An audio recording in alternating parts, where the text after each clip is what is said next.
من شو؟ ميسك من مسكل. انفيرون طوله 25 سنتيمتر. ببلش من الفارنكس وبينتهي وين؟ بأول الاستوما. تقريبا طوله قد ايه؟ 25 سنتيمتر. وشو شغلته الأساسية هيدا الأوزوفاج؟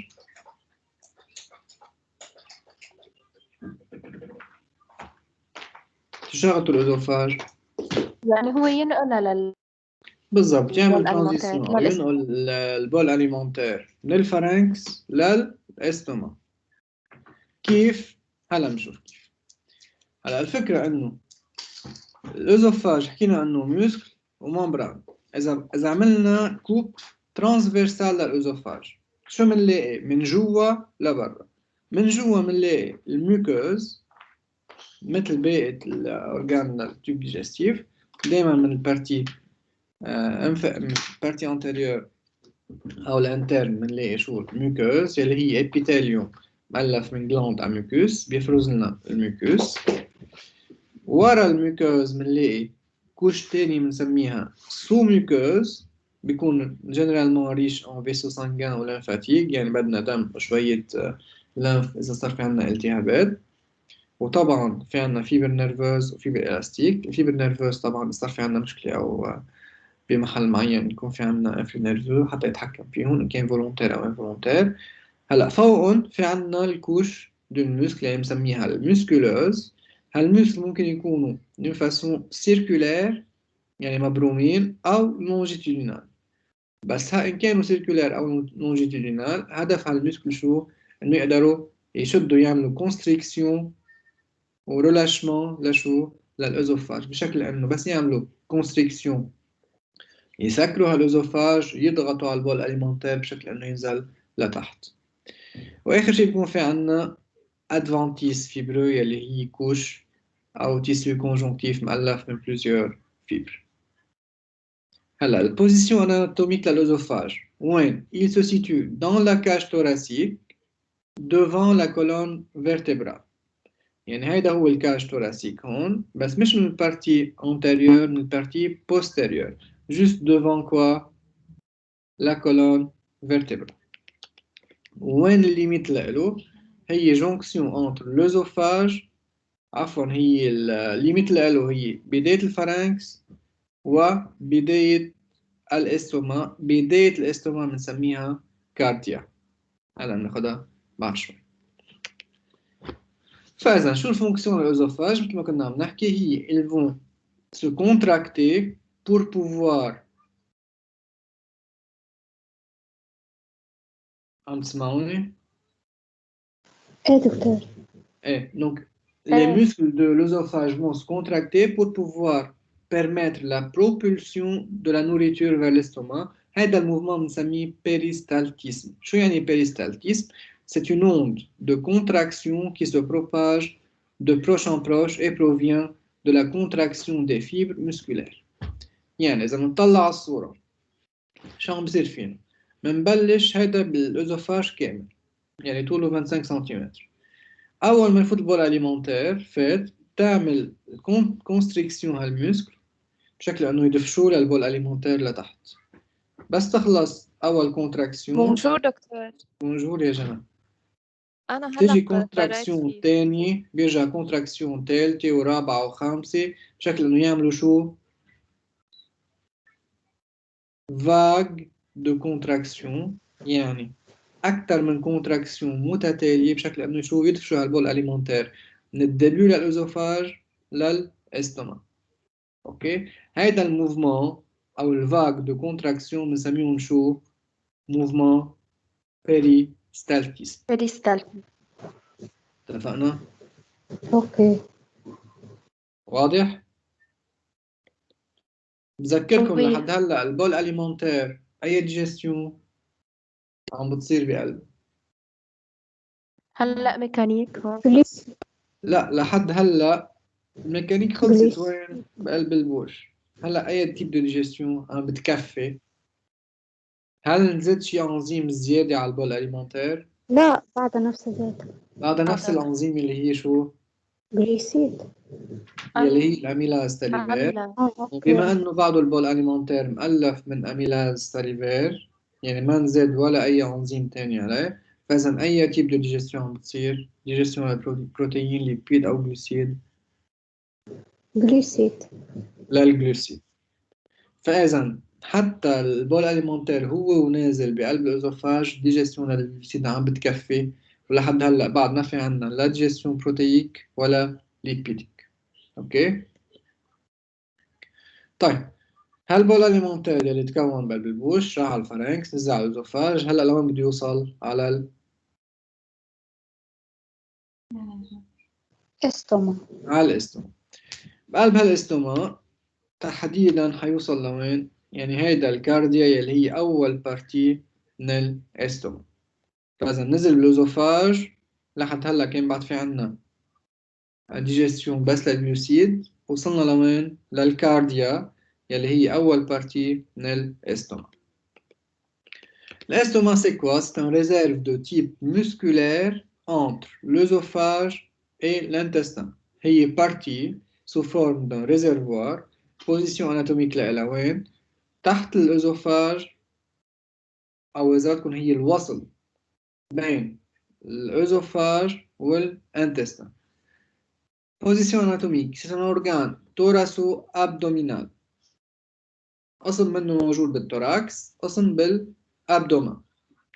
Il se trouve sous le diaphragme et au-dessus du côlon transverse. بقلب الاستوما شو الفونكسيون اللي حتصير هون؟ حيتحول البول alimentaire en un autre mélange حنسميه شيم gastrique. اوكي؟ ليش حنسميه شيم gastrique؟ لأنه بقلب الاستوما في عنا أنزيم ديجستيف تانيين غير الأميلاز ساليفير. الأميلاز مش حتنفرز بقلب الاستوما، حينفرزوا أنزيمات تانيين إجمالا بيشتغلوا على pH أسيد مثل البيبسين.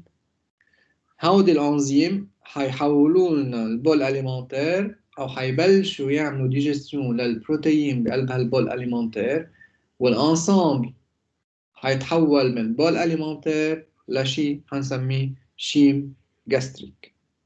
اتفقنا؟ أوكي.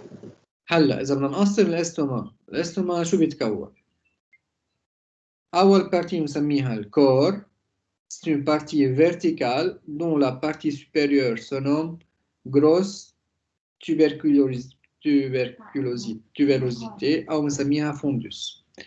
بس نحكي على إذا أخذنا الأناتومي للإستوما، في عنا الكارديا يلي هي الديبو للإستوما، في عنا هيدي الكوربور هون نسميها شو؟ grosse tuberosité أو بنسميها فوندوس. إذا تلاحظوا هيدي مثل كأنه طالعة شوي عن الاستوما. بهيدي البارتي إجمالا بنلاقي الغاز بقلب الاستوما. أوكي؟ ما بتكون مليان 100% الاستوما، دايما بكون في عنا شوية بارتي اللي مألفة من غاز، إجمالا بتكون بقلب الفندس. في عنا هيدا هو بنسميه الكور، كل هيدي البارتي بنسميها الكور. وفي عنا الثالث بارتي بنسميها الانتر اللي هي بعكس الفندس. ونهاية الاستوما ب ce qu'on appelle un pylore. فإذا الديبي للاستوما هي الكارديا، الفان للاستوما هي البيلور. الكارديا هي جونكسيون بين الأوزوفاج والاستوما، البيلور هي جونكسيون بين الاستوما والانتستين جريل. الاستوما في عنا الفوندوس هي البارتي سوبيريور، في عنا الكور، وفي عنا الانتر اللي هي البارتي انفيريور. الكور إذا بدنا نقسم الكور في عنا جراند كوربور، هذه بنسميها جراند كوربور يلي هو بتكون بارتي غوش دو الاستوما، وفي عنا البتيت كوربور يلي هي البارتي دروات دو الاستوما. بس عم نحكي البارتي دروات، عم نحكي البارتي دروات وغوش دو كور دو الاستوما. اتفقنا؟ فإذا من هيدا على السريع الاستوما هو مؤلف من شو؟ بدايته بالكارديا، نهايته بالبيلور. الاستوما مؤلف من بارتي سوبيريور بنسميها فوندوس أو grosse tuberosité، في عنا تاني بارتي بنسميها كور، تالت بارتي بنسميها انتر. في عنا بالكور في عنا جراند كوربور وفي عنا بتيت كوربور. اتفقنا؟ واضح لهلا؟ اوكي. طيب إذا بدنا نكفيهم بعد مرة، البارتي تيرمينال الأوزوفاج أول بارتي بين أو الآخر جونكسيون أو أول جونكسيون بين الأوزوفاج والاستوماج شو نسميها؟ كارديا. كارديا. الجونكسيون بين الاستوما والانتستان جريل شو نسميها؟ بيلور. بيلور. في عنا البارتي سوبيريور شو نسميها؟ فوندوس. فوندوس. بارتي انفيريور بنسميها انتر. انتر. وهيدي البارتي اللي بالنص شو بنسويها؟ كور. كور. بالكور في عنا جراند جراند كوربور. كوربور وفي عنا بيتي تيت كوربور. كوربور.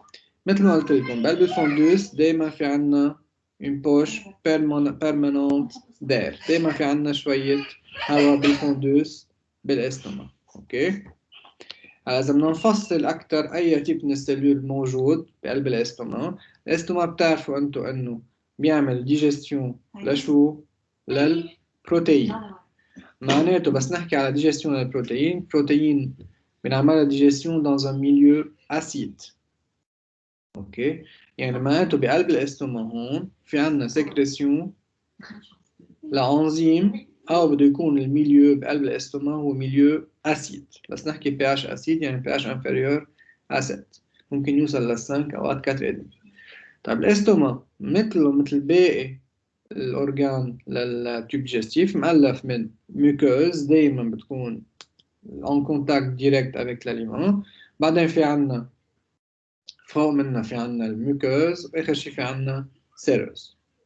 هلا او نيفو دي فوندوس اي تيب من السلول بنلاقي دي تيب تيب للسلول بنسميهم سلول جلاندولار، يعني جلاند بيفرزوا لنا شو؟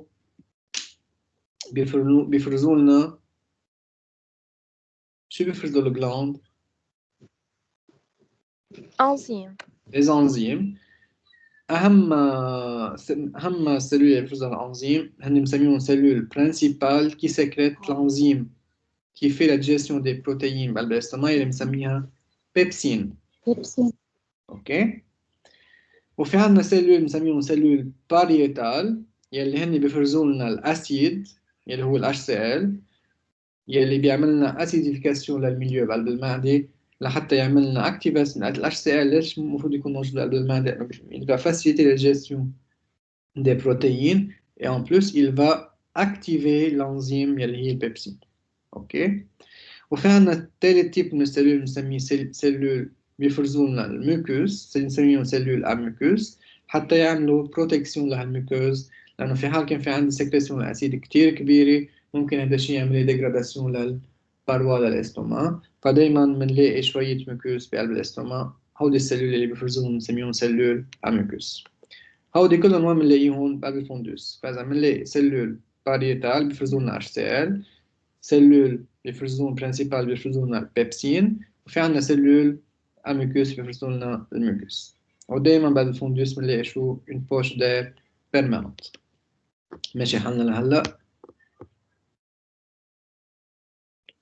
وي تمام. ايه تمام. اذا اخذنا ستركتور كمان للاستوما شو بنلاقي؟ من جوا لبرا. كنا عم نحكي على طول على الكوش مسكولوز سيروز ميوكوز. اذا بتطلع البارتي يلي en contact avec le chyme gastrique شو بنسميها؟ يعني أول بارتي من الكوش من جوا عم نحكي، هيدي بتكون الكوش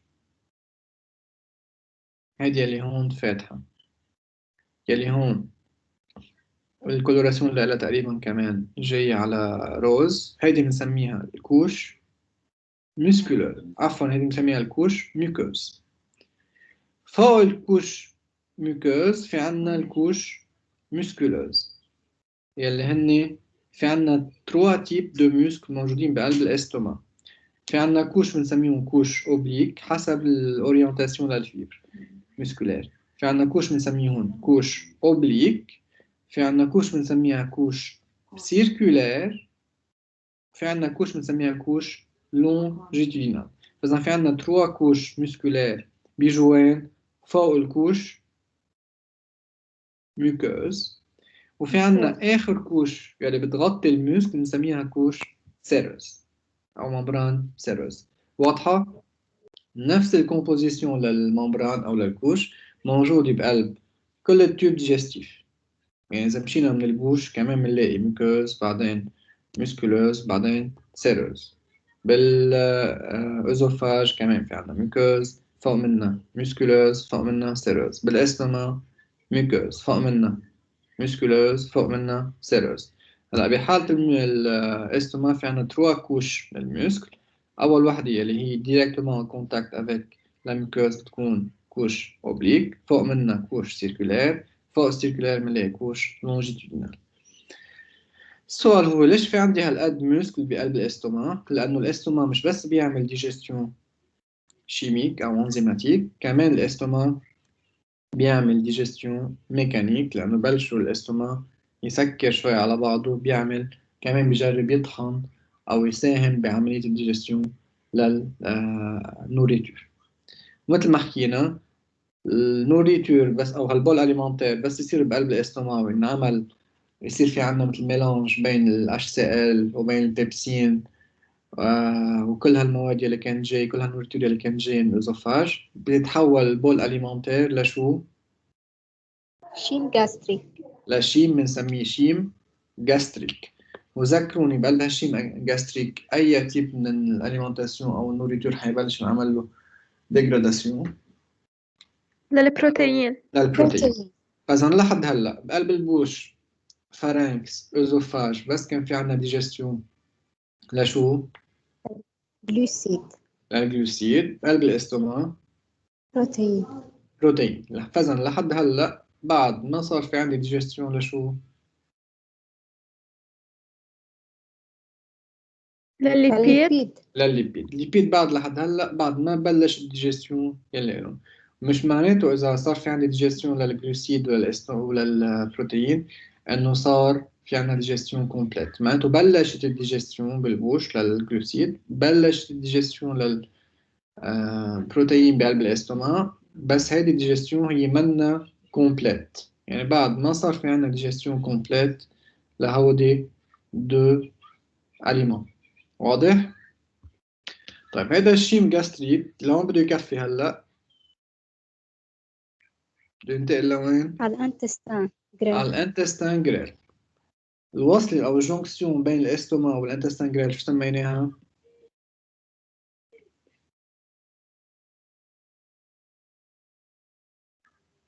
يعني آخر الاستوما شو بنسميه؟ بيلور. بيلور. فإذا هالشيم جاستريك حينتقل من الاستوما لوين؟ على الانتستان par l'intermédiaire de quoi؟ دو بيلور. du pylore. الانتستان جريل أول بارتي منه بنسميها duodenum. C'est la première portion de l'intestin grêle وهي من أهم البورسيون للانتستين جريل. ليش؟ لأنه بقلب هيدي البارتي بقلب الديودينوم بتكفي الديجستيون للبروتين وللجلوسيد، وبتبلش الديجستيون لشو؟ للليبيد.